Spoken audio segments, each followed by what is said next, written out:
Hey everybody, welcome back to All Fiction is Fantasy. Daniel here. I hope you're doing well, and if you're not, I hope you are soon. Okay, today we will be reviewing Necroscope from Brian Lumley.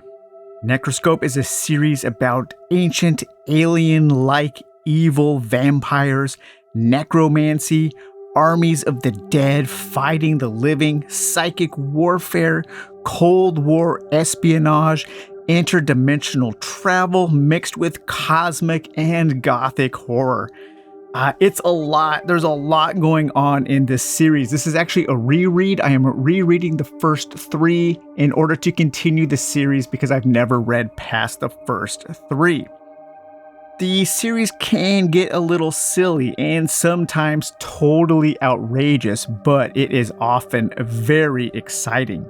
While the plot is entertaining and creative, the book itself, its structure, is a little bland. It's mostly told in a somewhat linear fashion with exceedingly long chapters. The chapters are very, very long, with few dramatic breaks or shifts in point of view. I kept comparing it to the kind of epic horror written by Stephen King and how King is a master of structure. The way he uses chapters and sub-chapters and shifting point of view and shifting focus from narrowing down into one character and then pulling the camera back to show us things of entire cities, entire countries, that kind of thing. King's structure makes his huge novels fly by. I think Lumley could have been a little more creative in how his great story was told and structured. However, it is a huge improvement over Psychomech, a book that was published only a few years before Necroscope. And while this review is mostly going to focus on Necroscope, it's also going to be a review in tandem of Psychomech. The first thing I want to talk about is the cover for Necroscope, and actually the cover for Psychomech. Both of these covers are awesome. The Necroscope cover is, of course, done by Bob Eagleton. And this cover just screams to you that you are about to read a totally badass weird horror novel. Let's compare that to the cover of the new version that is on Kindle and on e-readers. And look how boring that looks. Modern genre covers are just the worst. It's like they're embarrassed to be evocative of what the book is about. So I love reading these old mass market covers. Let's read the back of Necroscope here. Dead men tell no tales, except to Harry Keogh, Necroscope, and what they tell him is horrifying. In the Balkan mountains of Romania, a terrible evil is growing, long buried in hallowed ground, bound by earth and silver. The master vampire schemes and plots. Trapped in unlife, neither dead nor living, Thibor Ferenzi hungers for freedom and revenge. The vampire's human tool is Boris Dragosani, part of the super secret Soviet spy agency. Dragosani is an avid pupil, eager to plumb the depthless evil of the vampire's mind. Ferenzi teaches Dragosani the awful skills of the necromancer, gives him the ability to rip secrets from the mind and bodies of the dead. Dragosani works not for Ferenzi's freedom, but world domination. He will rule the world with knowledge raped from the dead. His only opponent, Harry Keogh, champion of the dead and the living. To protect Harry, the dead will do anything, even rise from the grave. Okay, that is a fantastic plot synopsis. You know you are in for a wild ride. Conversely, let's read the synopsis on the back of Psychomech. The terrorist bomb blast introduced two very different men, multimillionaire Thomas Schroeder and British Army Corporal Richard Garrison. The industrialist welcomed the army man to his mountain retreat, endowed him with wealth, and introduced him to the one woman he would always love. Blinded in the inferno, Garrison at first thought that Schroeder's kindness sprang from gratitude and guilt. But when Schroeder revealed the unique mental abilities he and Garrison shared and his plan to cheat death, Garrison began to wonder about Schroeder's true motivations. Was he Thomas Schroeder's friend or the test subject for Schroeder's dreams of reincarnation? So the books actually deal with very similar themes, but one is very exciting and the other is not. Even the synopsis of Necroscope makes it just sound much more exciting than the synopsis for Psychomech. So Necroscope focuses on two main characters, and we spend the vast majority of the book alternating between them.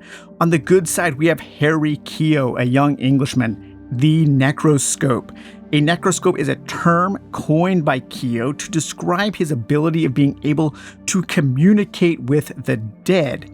Now you might think, big deal, he can talk to the dead. Maybe he'll be a daytime television medium. But remember, there are a lot of dead people, and a lot of those dead people know a lot of things. They know a lot of stuff. Keogh becomes a champion for the dead. He respects the dead, and they respect him in return. They help him learn, like Neo downloading programs, learning Kung Fu in the Matrix.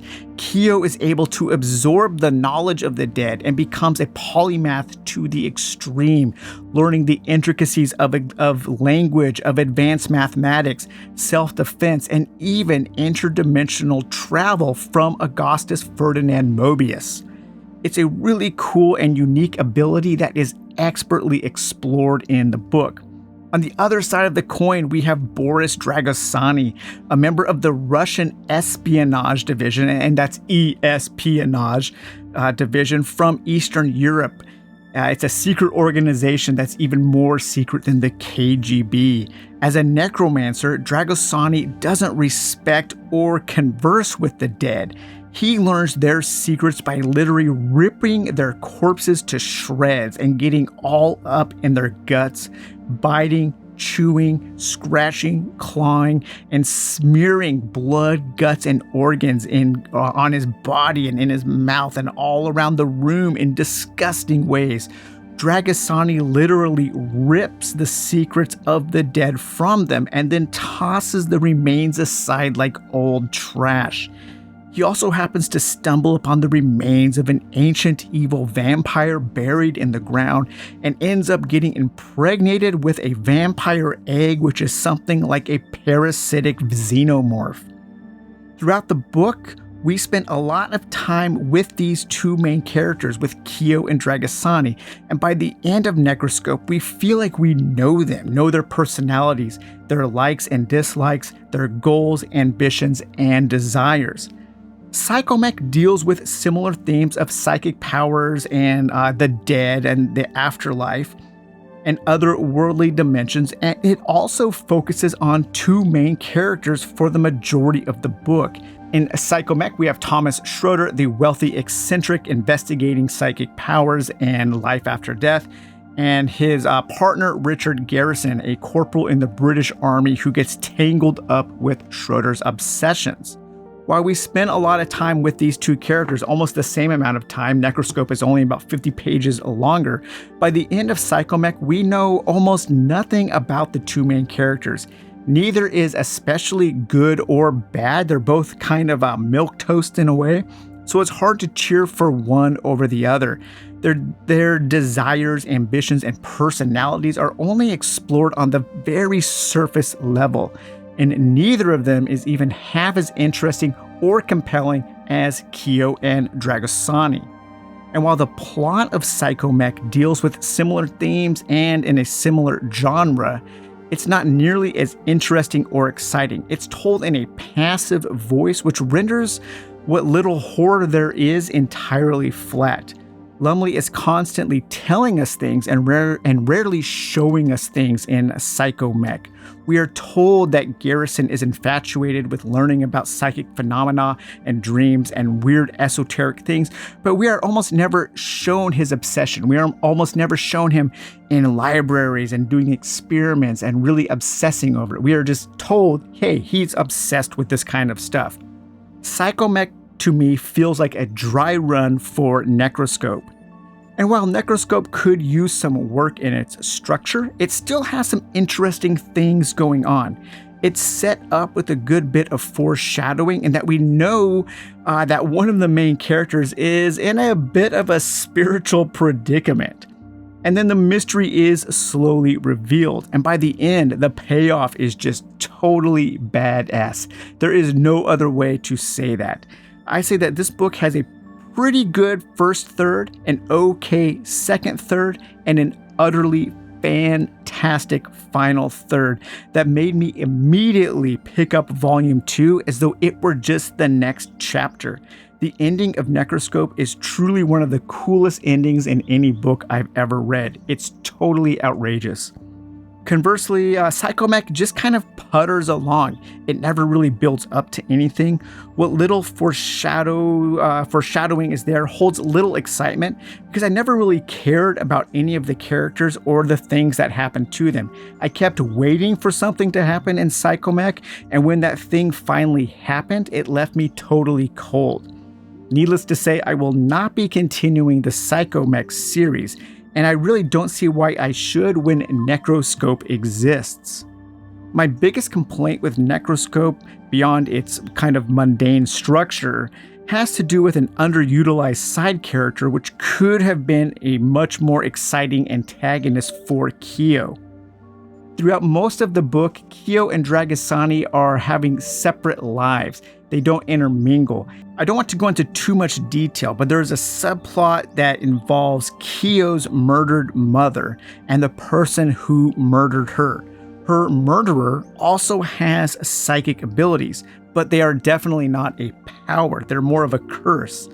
He feels pain and suffering whenever he is in proximity to someone else with psychic powers, and he wants to destroy them to be free of that pain.